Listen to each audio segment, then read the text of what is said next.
So thank you all for joining us today for the I've Published Now What workshop. Joining us today is Christina Miskey, the scholarly communication librarian for research infrastructure.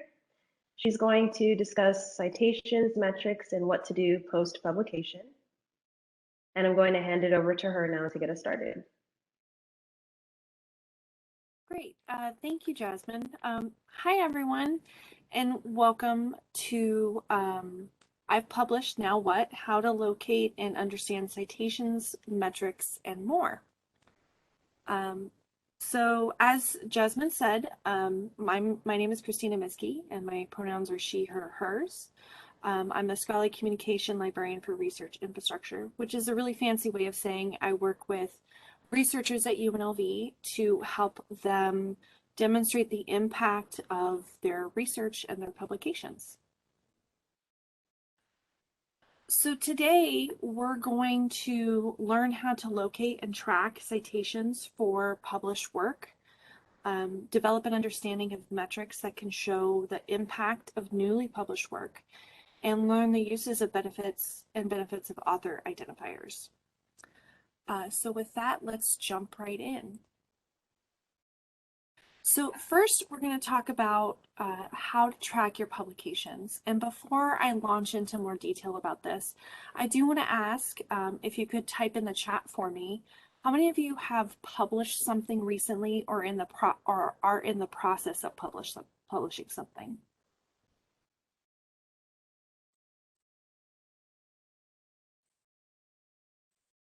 Both? Okay, great.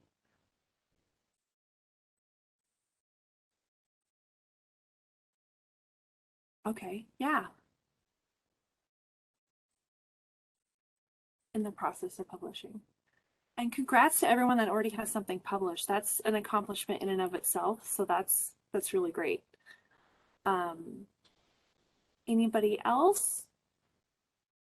I think we have a couple people that haven't responded yet.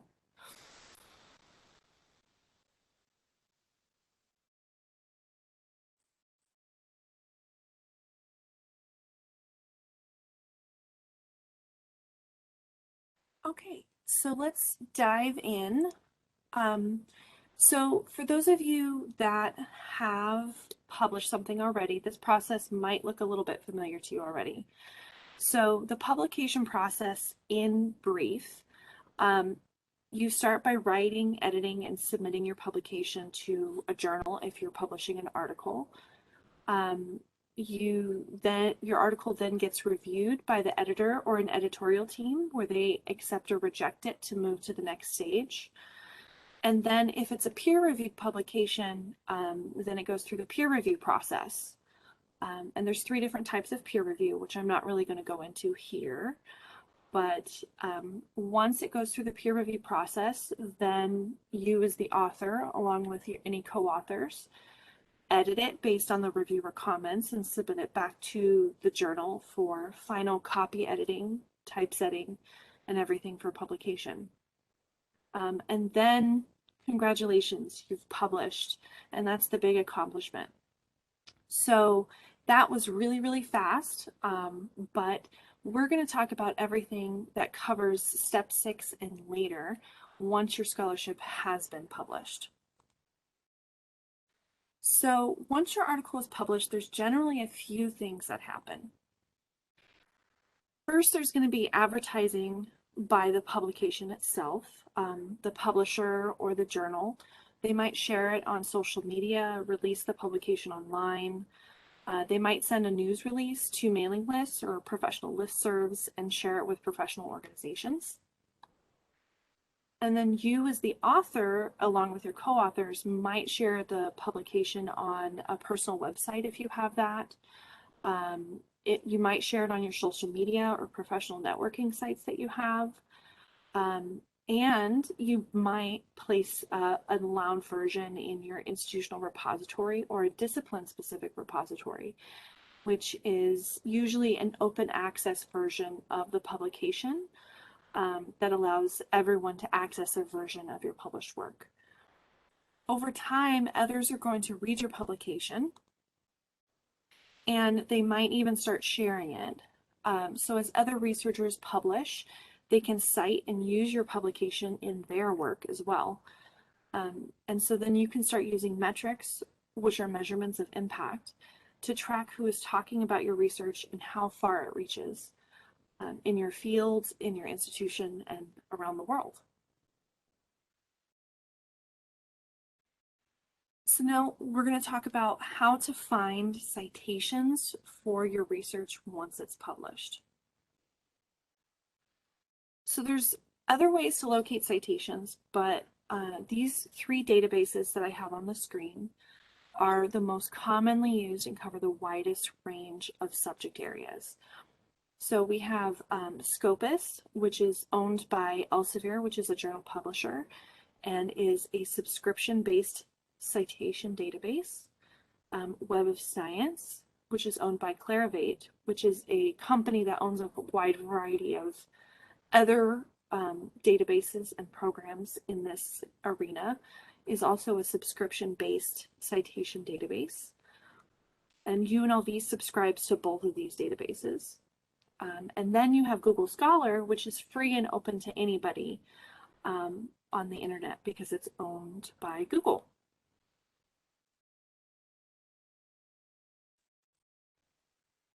So let's start with Scopus. So how you access Scopus is you go to the UNLV library website and you'll click on the library A to Z database.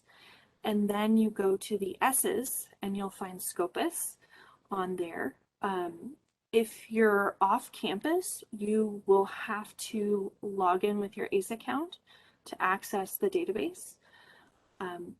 And Scopus database is a multidisciplinary database, so it covers a wide range of disciplines like medicine, the sciences, social sciences, and things like that. When you have a publication listed in the Scopus database, it starts to create an author profile for you. And what you can do once you have publications in that database is you can claim your author profile and start tracking your citations over time as you continue to publish. So I have a screenshot here on the screen that's an example of an author profile. So this is a fairly prolific offer, so don't get intimidated by the amount of citations and things that they have on there. But you can see if you go to the author profile, it has trends and information about different citations over time, and you can track and see who is citing your work, where it's getting cited. You can look at other publications that have cited your work and check those out. You can look at authors that have cited your publications and their co-authors and things like that to see who is in your might be in your professional network.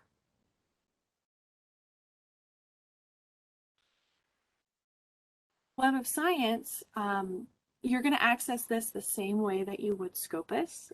So this would be through the library website, and you would go to the library A to Z database list, and then go to the W's for Web of Science. If you're off campus, you'll have to log in with your ACE account. And Web of Science is a little bit different than Scopus, so it has several sub-databases within the primary database, and it has coverage in the sciences, medicine, and social sciences. So if you're in the humanities, then you probably won't find a lot of work in the Web of Science database. Once you access Web of Science, you can create your author profile and use that to track your citations. And you can search by author name, journal, article, or in a specific subject area if you're looking to expand your search. And like I have here on the screen, you can see when you create a profile, it will show your time cited over time. And so that you can look and see, again, who is citing it, the subject areas, the publications, the authors, and those kinds of things. So you can see who is citing your work and how many times and what they're writing about when they're talking about your publication.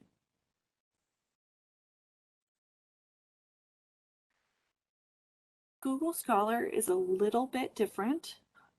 So Google Scholar is free to access, and many of you have probably used Google Scholar when you're doing research or doing something for a class or anything like that. And so what the difference between Google Scholar is you have to create your own profile preferably using a Google account. I would not recommend using your UNLV student email address just because once you graduate, you lose access to that and it will make it difficult to maintain your profile. So if you have another Google email address, like a Gmail email, then you can use that to create your profile. And from there, you can add, edit, or remove authorship for any articles that you have authored. It'll also track books if you've been part of a book or done a book chapter or things like that. And then you can, as it shows here on the screen, it'll show the article and then what it's cited by. And you can click on the number and it'll take you to a list of everyone that cited that particular article or publication. And then you can also click the follow button here for yourself or for your co-authors if you have any, and get alerted every time a new publication cites one of your works.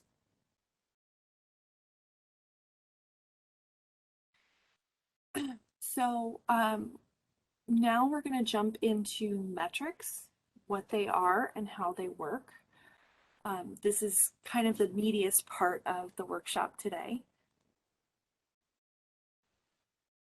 So metrics are a measurement of scholarly research using quantitative methods, such as citation counts, for example.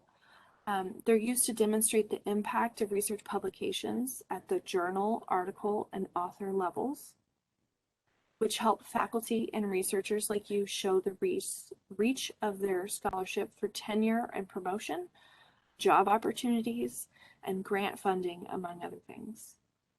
Metrics in general can be useful measurements that are also often used by institutions and authors to raise the profile of their reputation in specific areas and nationally or internationally. Traditional metrics are metrics that are established and widely used in academia.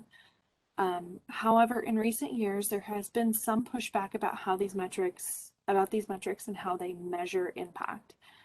It's debatable how accurate a measurement of traditional metrics are, and I can share resources with you if you're curious about learning more about some of the controversies surrounding these. But the ones that we're going to talk about today are pretty standard and commonly used, especially here at UNLV.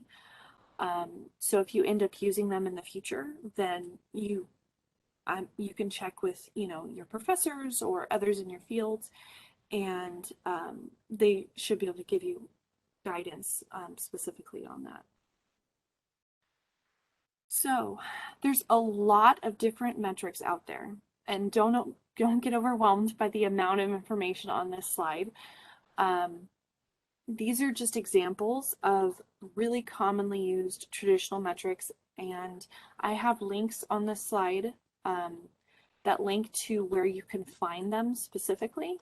And I will be sharing the slides afterwards, so you will have access to all of these links after today. So the metrics that we're going to focus on today are the Journal Impact Factor, or JIF, the Site Score, the Schemago Journal and Country Rank, or SJR, the Egan Factor Score, and then an author level metric called the H-index.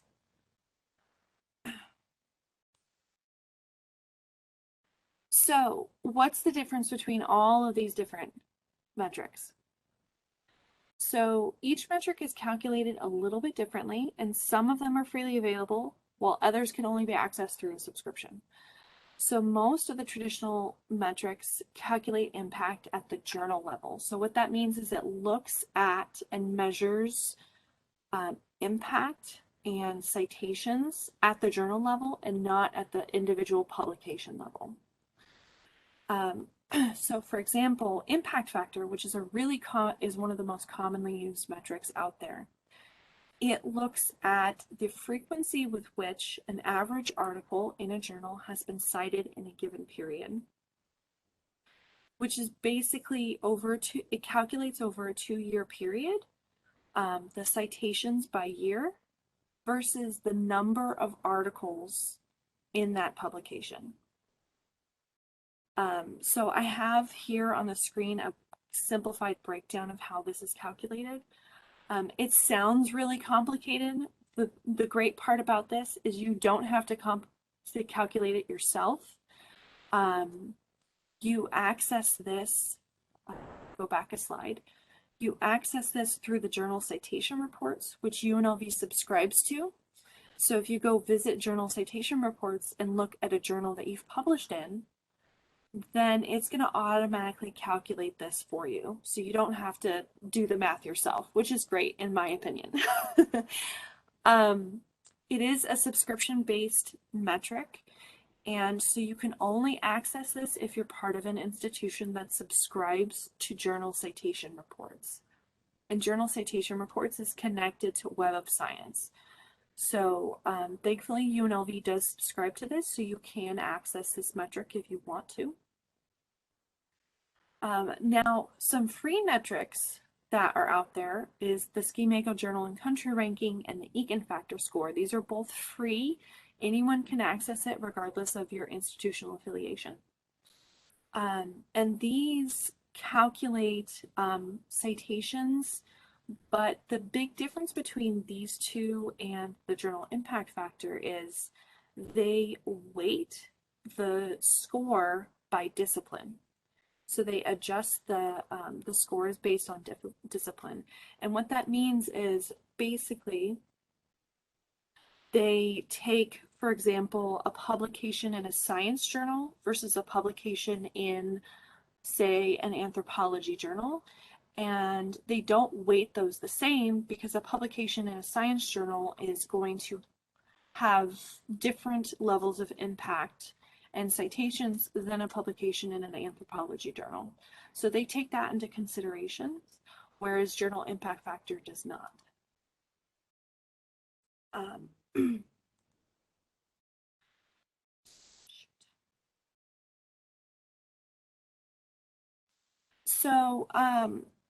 So that is a really complex, complicated explanation. The chart I have on here kind of breaks that down. Site score is similar to those. This is also a subscription-based metric, and this is connected to Scopus. So this is a competitor, if you will, to Journal Impact Factor. And so this calculates up to 4 years of cumulative citations from the year of publication over the number of publications in a given journal. Now, H-index, this is an author metric. So what this means is it measures author productivity and impact individually. So this takes the number of articles that have been cited and averages them out. So for example, if you've published 5 articles and you've received 5 citations, your H-index would be 5. And so that's how that's calculated. And that gets updated each time there's a new citation or publication, and that will change. So I know that that was a lot to cover, and don't worry, the slides are going to be shared after this. But one of the things I do want to point out is the downside to these types of metrics is that journals and authors have to be established for a couple of years before any real numbers become available. So if you just published for the first time last year, that's fantastic, but it's going to be difficult to get these types of numbers on your impact and obtaining a useful measurement using these. But you should still be aware of these because they're really commonly used. So this puts newer journals and new authors kind of at a disadvantage. And this is something you'll want to consider when viewing and using these metrics as you move forward in your careers. But there is a new way to track impact for newer publications and newer authors that can help you when you're recently published and new to publishing. So altmetrics, alternative metrics, these track a wider range of sources and measure impact at the individual article level. And I see a question, do any of these have controls for predatory journal publishing, i.e. not counting them? Generally, especially with subscription-based databases like CiteScore and Journal Impact Factor, those are tightly controlled by the companies that own them. So you're usually only going to have legitimate journals listed in those publications. Schemago and Egan Factor, those are usually pretty well vetted. So as far as I know, they're not really going to have credible scores for predatory journals in there. So we can talk about that more later if you have more questions about that. But so for altmetrics, these cover a wider range of sources than more traditional metrics, which generally measure variations of citations like we just covered. And they can be used together with metrics to form a broader picture of your impact. So researchers can use altmetrics to track the reach of new publications before things like citations will appear. But you should also keep in mind that no metric is comprehensive, and sometimes using several metrics or methods can help you demonstrate the bigger picture of your impact, especially if you're newer to research. So what do they track? So there's other types of altmetrics out there, but these are the ones we're covering today. So we have altmetric, PlumX, and impact story. And so these cover things like social media, such as Twitter or Facebook, downloads and uploads to citation managers like Mendeley, views and downloads from websites, whether it was incorporated or mentioned in a news article, whether it was talked about in a blog post, and things like that. So these metrics offer a view and a picture of who is talking about your research before people will have the ability to cite your research. So these are things that can happen immediately after publication, at the very beginning, like when we talked about when you're first starting, your article is first published and you're starting to talk about it online. These types of metrics can help you track that. So Altmetric is a company that uses what they call the Altmetric donut to display a score that is calculated and weighted based on the source of impact, such as Twitter, as it tracks publication using what is called a DOI, a digital object identifier. So if you've published, you might have this associated with your article. This is a identifier that gets attached to your article. That's like a permanent way to access your article. PlumX Analytics is similar, but can also track publication using things like a persistent URL or a DOI. An impact story is a site that compiles all of these sources together and displays them on a public-facing profile for you to keep track of and share as you want. So where can you find these things? For Altmetric, you can download a bookmarklet, which is a free browser extension that allows you to see the Altmetric score for any article with a DOI that you find. And you can download this for Google Chrome, for Firefox, etc. It's free to access and use. You can also view scores in another database that UNLV subscribes to called Dimensions, which you can also access through the library's website. Or if you deposit a publication in UNLV's open access institutional repository, that is another way that you can use this metric. PubMed's analytics, it generally requires a subscription, so it can only be accessed in publications or repositories that have paid to access this type of score. So for example, an open access journal, if you publish in there, they might display this score for you to look at. Any publication in UNLV's institutional repository, digital scholarship at UNLV, will have this type of score, and other repositories that might pay for that subscription. Impact Story is completely free and anyone can create a profile. I have an Impact Story profile. And you can create a profile to track metrics by going to the link that's here on the slide, and you create a free profile, and then it's going to help you track multiple types of metrics all in one place, which would include altmetric, for example. It'll help you track and see who's talking about your article online in different places. So I just covered a lot of different metric stuff. So I understand that it was a lot, but that's okay. So far we've talked about citations, metrics, and altmetrics.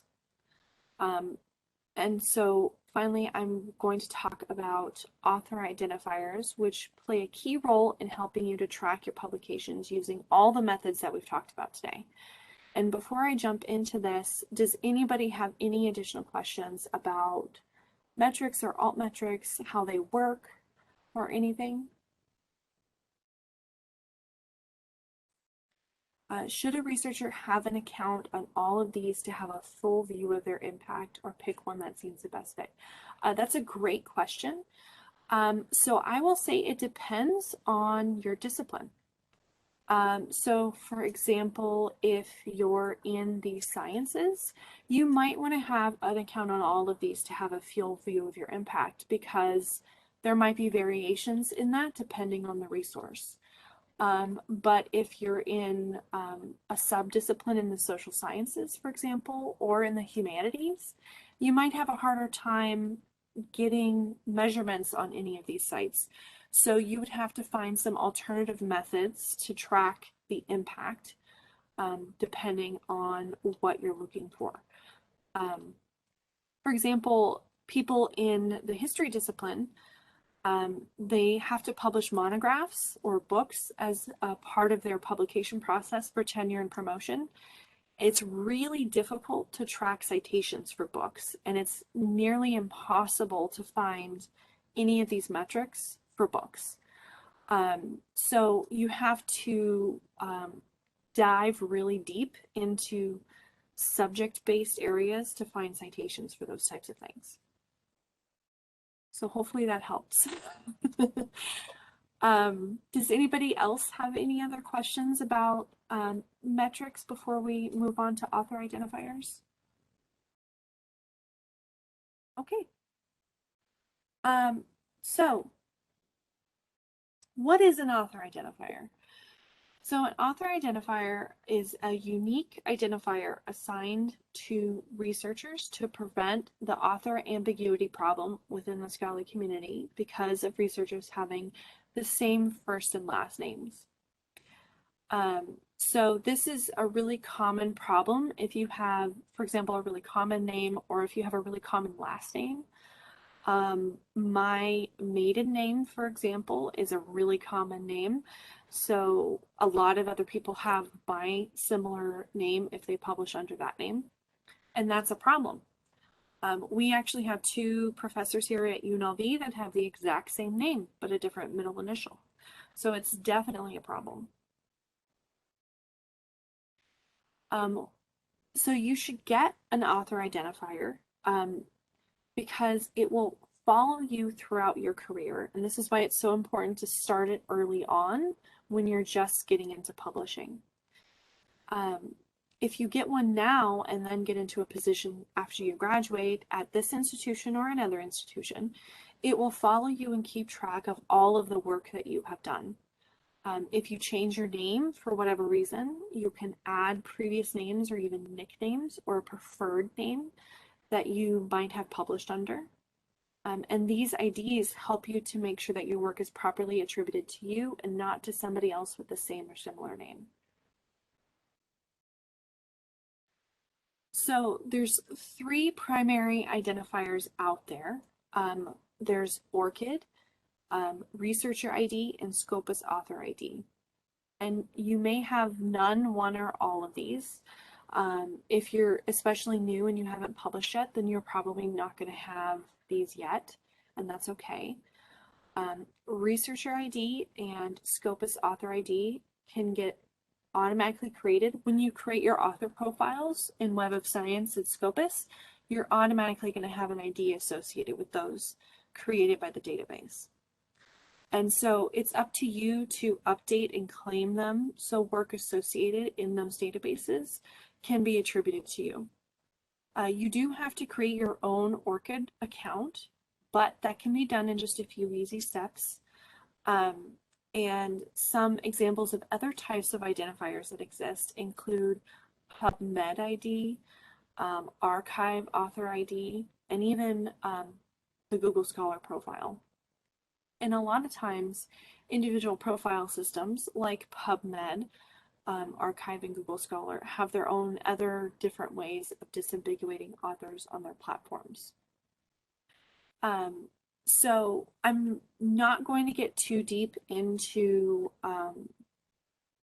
author identifiers today, but I do want to stress that if you're going to start publishing and you want to get an author profile, then you can include this ID when you publish, and that way it connects all of your publications together. So if you haven't published yet and you're getting ready to submit something to a journal for publication, if you create an ORCID ID, for example, you can include the ORCID ID when you publish, and that way it'll be included so you can use that to track your impact. And the author identifiers not only help to make sure things are properly attributed to you, but when things are properly attributed to you, then you can make it easier to track your impact through metrics and things like that, because you know for a fact that these are associated with you and your article and not mistaken for somebody else.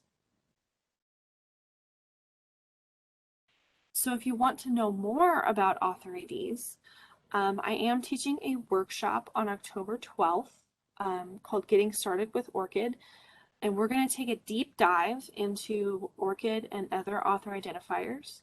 And it's a hands-on workshop where we create a profile and we populate it with information and add a bunch of information to it. And this is another graduate student workshop, so you can register by going to the Grad Rebel Gateway, similar to how you registered for this workshop.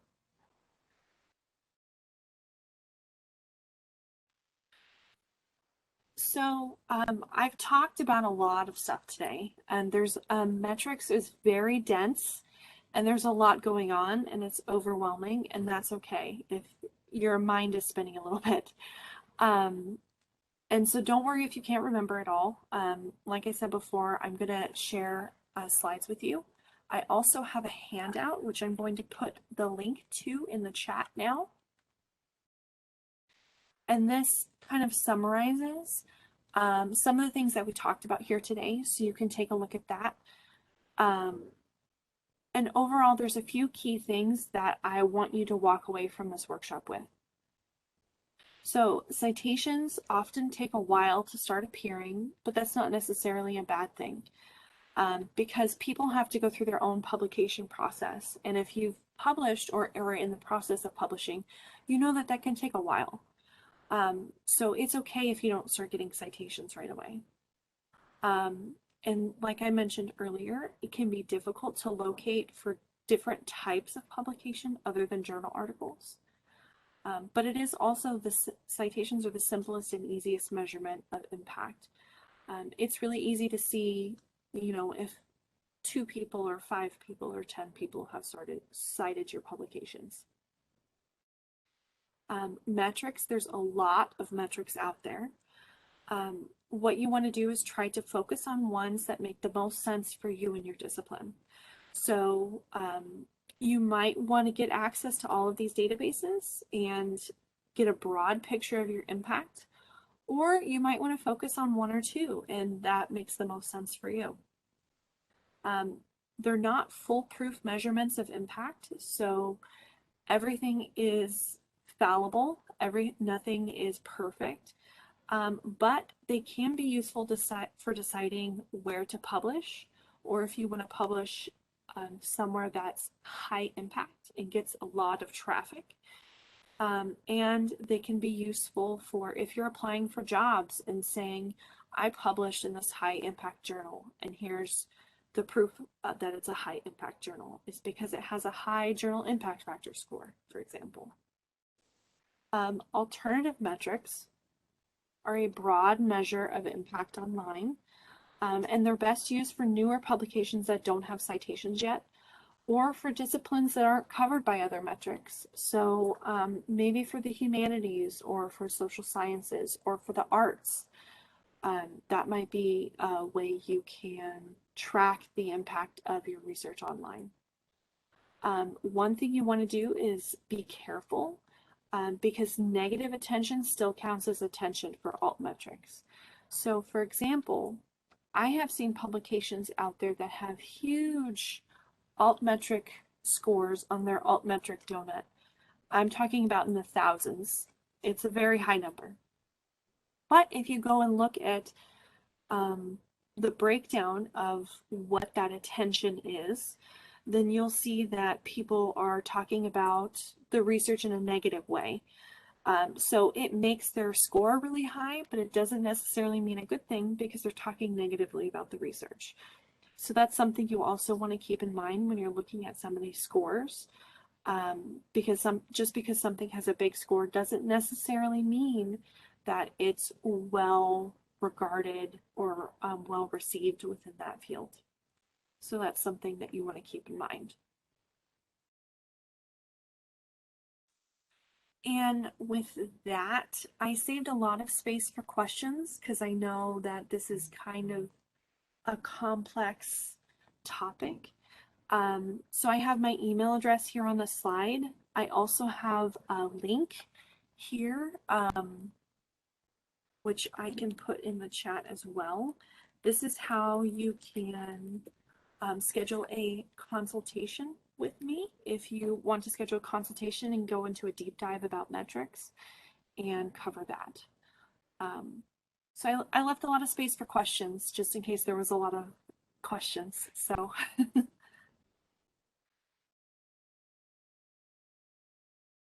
Does anyone have any questions for Christina?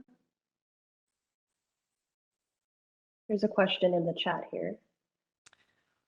Is there an intention for UNLV libraries to get access to altmetric or Plumex? So we have access to both of those metrics already through the libraries. So Plumex you can access through UNLV's institutional repository. That's included for any publication that's listed in that repository. You can also access altmetric for free online, or you can get access to altmetric through not only the institutional repository, but also the Dimensions database. So Dimensions is a subscription database that UNLV also has access to that displays full profiles for altmetric scores for publications in that database. Any other questions? Let me check if someone messaged me.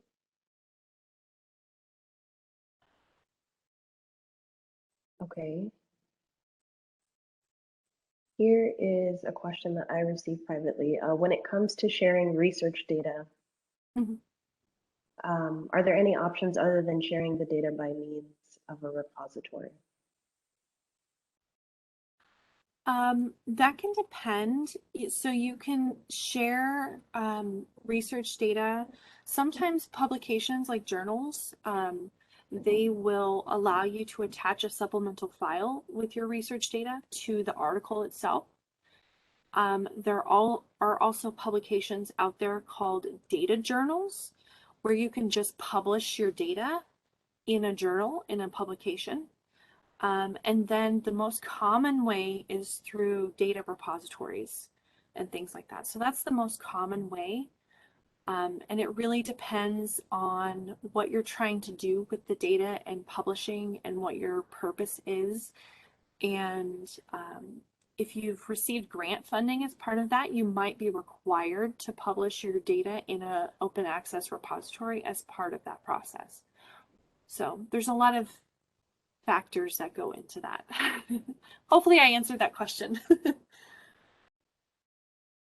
Any other questions? Feel free to unmute yourself or use the chat.